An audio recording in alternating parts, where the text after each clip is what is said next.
Y tenemos tres tipos, ¿sí? Recuerden que la selección natural nos habla de tres tipos. Primero, se llama la normativa. Segundo, la direccional. Y tercera, disruptiva. Ayer lo hizo ver de una forma burda, como ella mencionó, de los Minions, ¿sí? ¿Se acuerdan ustedes que habían colores negros, amarillos y rojos? Cuando ella utilizó una cartulina amarilla que se asemejaba prácticamente al medio ambiente, significaba que las especies normativas o las que tenían un fenotipo normal al amarillo son las que prevalecían. Porque en la cadena alimenticia entendemos de que algunos somos depredadores y otros somos presa. Entonces, en este caso, los minions que se encontraban en una zona amarilla, obviamente utilizaban el camuflaje. Y por ende, los otros que tenían otra coloración eran presas para quienes eran los depredadores. Y aquí se asemeja a este tipo o modelo de selección natural que se llama estabilizadora. Después se utilizó otro ejemplo, ¿sí? Cambiamos el panorama del medio ambiente y los que son normales, que eran del color amarillo, ya no eran camuflados por el medio ambiente, sino más bien eran objeto o eran el blanco perfecto para los depredadores, porque el ambiente había cambiado. Significa que los que habían desarrollado un fenotipo distinto, una coloración distinta, un carácter fenotípico en la piel distinta, eran los que prevalecían, porque había cambiado prácticamente el medio ambiente. Y a esto se le llamaba selección direccional, porque aventajaba a un grupo que tenía una especie de fenotipo raro. Y aquí hay el ejemplo, ¿no?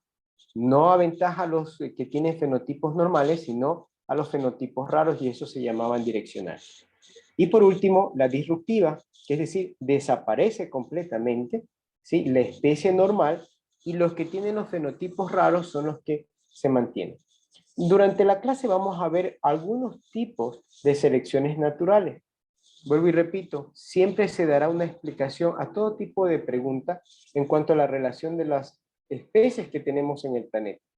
Porque mucha gente tiene muchas inquietudes. La ciencia ha tratado de responder a muchas preguntas. Y una de estas es esta disruptiva. Porque existen diferentes especies. Toquemos un tema que ustedes conocen, la raza de perros. Tenemos diferentes razas de perros, pero no por eso una y otra es compatible. Una y otra se puede reproducir. No podemos coger lo que les mencionaba ayer, un Rottweiler con un salchicha. No se pueden mezclar. Lo que hace entender de que en diferentes organismos, como por ejemplo aquí se pone la mariposa, algún rato se destruyó o se desintegró o desapareció, perdón, el, el organismo que sería prácticamente su antecesor, ¿sí? Y comenzó a generarse organismos con diferentes caracteres que generaron una especiación. Por ejemplo, ¿recuerdan ustedes el tema de los pinzones? ¿Qué es lo que vio Darwin? Vio que habían pinzones en el continente y había pinzones en Galápagos. Y debido a la alimentación, porque requerían materia y energía, algunos se adaptaron al medio ambiente. Unos se adaptaron a comer los cogollos de los árboles, otros se adaptaron a comer hojas, otros se adaptaron a comer semillas, otros insectos. Y de hecho hay una variedad que se llama vampiro que comenzó a consumir la sangre de otras aves. ¿Qué quiere decir esto? Que algunas condiciones cambiaron dentro de los organismos que generaron una especie muy distinta. Lo que significa que si cogemos en este ejemplo aquí una mariposa de color blanco a una mariposa de color lila y la queremos aparear, ya no se realiza el huevo cigoto la fecundación, porque estamos hablando de dos especies diferentes, pero con un ancestro común. Bien, aquí vamos a hablar de un tema de selección sexual, y esto ocurre en todos los organismos vivos, ¿sí? Por ejemplo, nosotros somos selectivos al momento de nosotros buscar pareja, ¿verdad? Entre nosotros pasa eso. Los animales también lo hacen. De hecho, cuando los machos y las hembras tienen un mismo hábitos generales, pero difieren en su estructura, les hago pensar, ¿se han visto los patos? En el caso de los patos, el pato macho y el pato hembra se distinguen notorio. Tiene un tamaño más grande, su estructura ósea es más grande, ¿sí?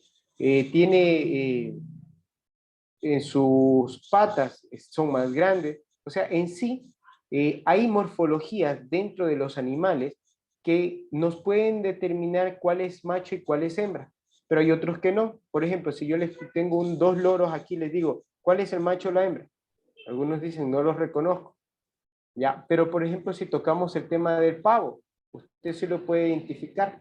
Muchos de los machos tratan de atraer mediante un mecanismo a las hembras, y la hembra es la que elige el macho en este caso y genera variabilidad. ¿Se han visto los pavos cuando cortejan? Se engalanan. Hay inclusive un pavo de blanco, ¿sí? Que trata de llamar a la hembra mediante el colorido de sus plumas. Y esto también pasa en nosotros. Por ejemplo, ustedes cuando les gusta una chica, comienzan a peinarse, comienzan a arreglarse, comienzan a hacer ejercicios, comienzan a perfumarse y comienzan a sacar todos sus dotes para llamar la atención a la chica y viceversa. Aunque en el caso de las mujeres es distinto. Les gusta no el más guapo, sino el que habla más bonito, el que es respetuoso, el que le trata bien, el que es considerado. Entonces, ¿qué es lo que estamos viendo aquí? Que hay un modo de selección. Y esto nos explica que hay la selección sexual inclusive en los organismos vivos. ¿Sí? Estamos hablando acerca de los animales. Por otro lado, tenemos otro tipo de selección natural. Este tipo de selección natural habla de que ciertos organismos tratan de adaptarse al medio para poder sobrevivir. No sé si tú alcanzas a ver el gráfico en la parte superior a la mano derecha. Tenemos ahí lo que son las mariposas monarcas. ¿Qué tú puedes observar allí? ¿Qué está ocurriendo allí? Si tú miras a lo lejos y no identificas esas mariposas, da presencia como un búho, ¿sí? Los ojos de un búho. Mira un poco allí y trata de distorsionar la imagen y miras ahí un búho. ¿Qué significa? Que todos los gorriones que hacen, ¿sí?, cacería a las mariposas se detendrían y mirarían ahí prácticamente un depredador, lo que significa que los organismos han adaptado su estructura, su morfología para poder protegerse. ¿Quién de ustedes conoce la coral, culebra? La coral venenosa. Esta tiene en su coloración rojo, negro y amarillo. Evidentemente, todos en la cadena alimenticia necesitamos materia y energía, y hay algunos depredadores que la utilizan de alimento. Pero se han encontrado con una situación: la coral es tan letal que en momento de que pica, inmediatamente paraliza el sistema nervioso y este individuo muere.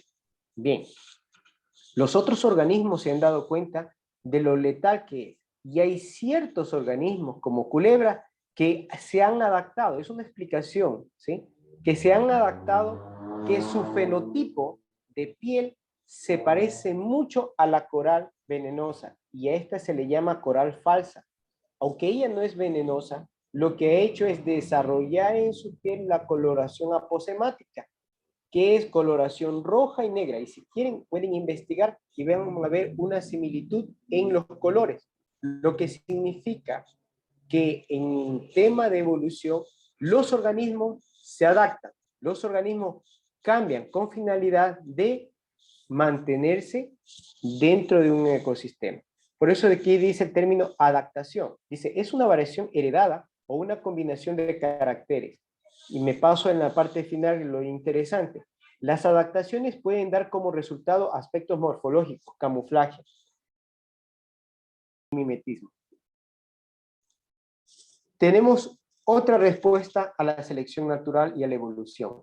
Tenemos el aislamiento. Aquí yo no comparto mucho y soy muy sincero en hablarles, pero ¿qué es lo que dice? Que tenemos un ancestro común, que obviamente, como ya nosotros conocemos las evidencias anatómicas, ¿sí?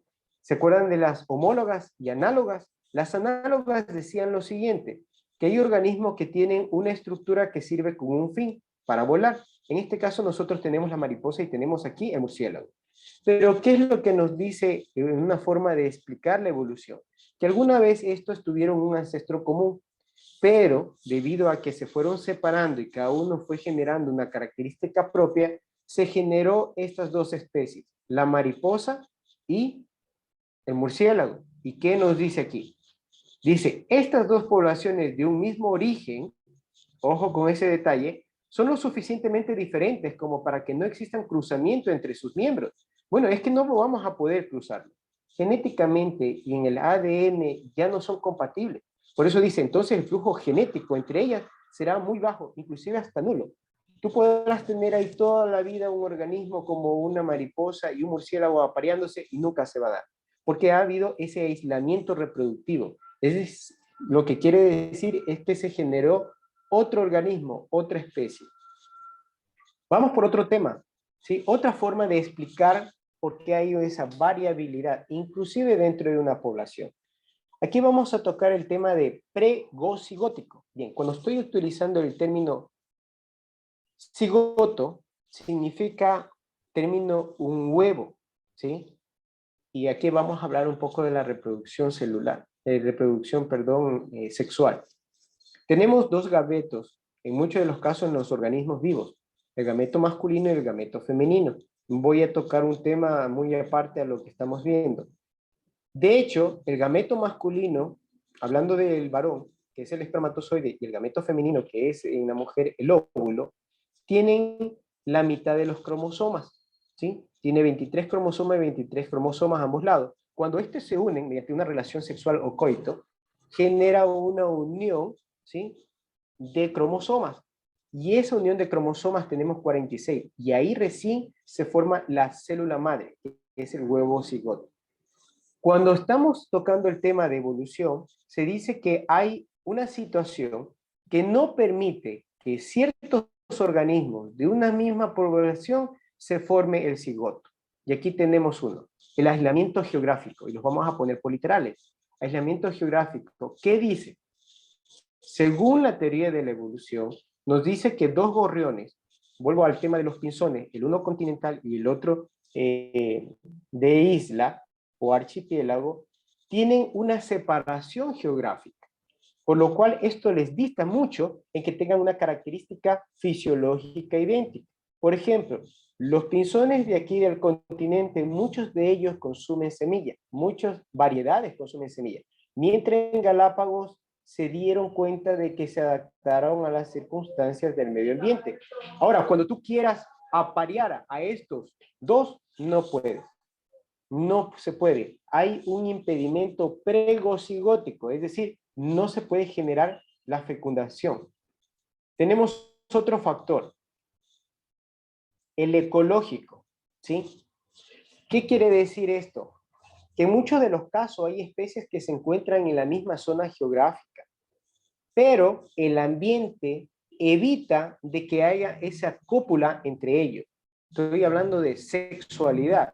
Puede ser el ambiente, la temperatura, puede ser la humedad, puede ser la altitud, como se dice aquí. Dentro de una misma zona geográfica pueden existir diferentes hábitats caracterizados por diferentes temperaturas, luz, humedad.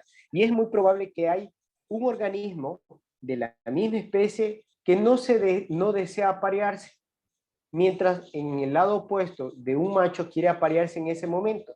¿Qué nos quiere decir de otra forma o explicar por qué hay esa variabilidad? Porque hay también aislamiento ecológico. Si tú eres observador y puedes ver ahí en la lámina, se pone que en un ecosistema hay distintos, ¿sí?, organismos de una misma población, pero no todos se aparean por diferentes factores y asumen de que es por los microclimas, que es una forma de explicar la evolución. Vamos con otro, que aquí ya tiene un poquito más de lógica que el anterior. Se dice que hay aislamiento temporal o estacional. A ver, aquí las mujercitas me van a entender esto, las que les gustan las flores. ¿Se han dado cuenta ustedes de las orquídeas? Las orquídeas no florecen en toda la época del año. Hay algunas que florecen una sola vez en el año, ¿verdad?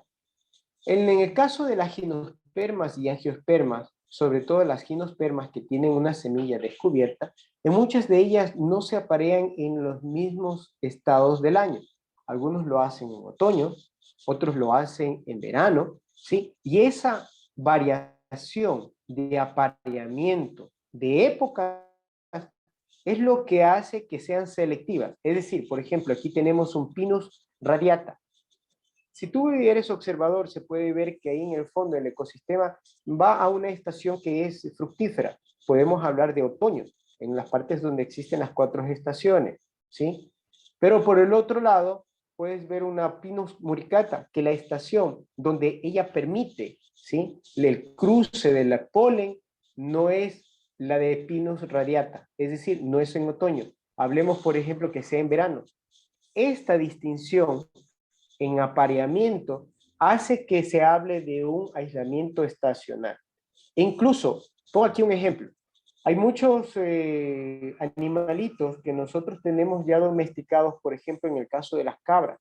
Las cabras llegan al celo no todas al mismo tiempo, o el ganado. ¿Quién de ustedes ha tenido la oportunidad de ir hacia una finca y ustedes pueden ver que no todas las vacas están en celo? El toro puede montar en cualquier época, ¿sí? Pero si la vaca no quiere, no la puede copular, necesita estar en celo. Lo que hace sentir es de que hay una variabilidad por este estado estacional de germinación en las plantas, que se puede generar un entrecruzamiento de polen, o en los organismos de los animales por la época de nupcias, ¿sí? Por ejemplo, hay ciertas vacas, los que llevan registro, he escuchado a muchos que tienen ganado, dice, tienen nombres a propósito, que eso me causa risa. Dice, la María entra en nupcias en enero, la Fabiola entra en octubre, o sea, ya tienen inclusive ellos ya escrito, y ellos se han dado cuenta que hay ese aislamiento estacional, que no en toda la época del año la vaca se puede copular. Vamos a otro tema, que este de aquí ya lo hemos hablado, el mecánico, aislamiento mecánico. Eso se trata prácticamente, si nosotros tocamos aquí el perro, ¿sí?, que es de la raza Rottweiler, le ponemos hembra, y aquí el salchicha, el macho. Ahora trátalos de copular, tendrás que ayudarlo. O sea, ¿qué quiere decir esto? Que prácticamente, aunque es la misma especie, ¿sí?, pero de diferentes razas, no se pueden copular. ¿Cómo poder copular?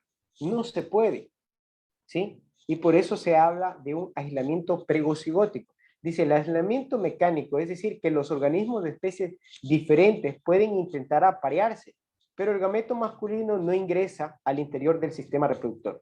E incluso, yo les puedo decir algo, hay muchos animales que sí existen en la cópula, sí existen. En muchos de los casos hay fecundación, pero hay aborto. No en todos los casos aplica esto. Hay excepciones, por eso yo digo, la matemática y la física tienen leyes, pero en las ciencias naturales, en la biología y en la química no hay leyes. Hay situaciones que a veces tú me dirás, estoy investigando, licenciado, pero aquí yo veo algo. Claro, por ejemplo, te pongo un ejemplo que es vívido. En las Galápagos tenemos 2 tipos de iguana, la iguana terrestre y la iguana, ¿sí?, marítima. Estas 2 especies, que son muy diferentes, aunque entra en sexualidad, tienen relaciones entre las dos, el órgano masculino y el órgano femenino, en muchos de los casos no hay ovulación, no hay fecundación, ¿sí? No hay fecundación, ese es el término. Entonces, no hay cigoto. Pero, ojo, aquí voy a hablar de una excepción. Si lo hay una iguana que es híbrida, que es en la mezcla de una terrestre y marítima. Si no investiguen en internet, que sí lo hay, pero son casos excepcionales. Otra forma de explicar lo que es los procesos evolutivos. Y aquí vamos a algo que tú ya conoces. ¿Quién de ustedes no conoce un mular? ¿Sí? Desde escuela se viene escuchando de que hay híbridos. Y la iguana que yo les presenté en el caso anterior también es un híbrido. Y aquí estamos hablando de algo post-cigótico, que es antes de generarse el huevo cigoto, ¿sí? Problemas que se pueden dar para formar el cigoto. Pero aquí vamos a hablar de algo post-cigótico, es decir, 2 especies que se unieron, hubo cópula, se mezclaron los cromosomas de ambos, de padre y madre, y generaron una especie. Y aquí tenemos un ejemplo claro y vívido que es el mular. Cuando nosotros cogemos una yegua y un burro, o viceversa, o un caballo, una burra, nosotros podemos hacer que copulen, claro que sí, pero nosotros obtenemos un individuo muy diferente al padre y la madre, que en muchos de los casos puede ovular, en el caso si fuera una mular hembra, que puede tener este espermas, en el caso de un mular macho, puede hacerlo, pero de que éste a su vez pueda reproducir es imposible. De hecho, aquí hay lo que se llama hibridación, que eso el próximo año vamos a escuchar mucho en cuanto al ADN, la reproducción sexual y asexual. Por último, tenemos este tema que es la migración. Bien, si tú vas e investigas en internet la cigüeña blanca no viaja millas, viaja, a ver, déjenme explicar, no viaja metros ni ciudades, sino millas y kilómetros, viaja a diferentes continentes, ¿sí? Viaja a diferentes continentes. Lo que significa que si tenemos una cigüeña blanca, se me ocurre en este momento en Canadá, y la otra está en Rusia, y se aparean con sus individuos de la población, por mucho que sea cigüeña blanca de la misma especie, cuando tú quieras unir la de Canadá con la de Rusia, ya no se aparean. Otra explicación de las anomalías de la teoría de la evolución. Y aquí mismo dice, esto es producido por el movimiento, que muchos animales lo hacen, exclusivamente las aves, ¿no? El intercambio de genes, entre la población, sí, es un factor importante de los cambios genéticos en la población. Es decir, vamos a tener una variabilidad, término que va a ser muy utilizado el próximo año. Variabilidad.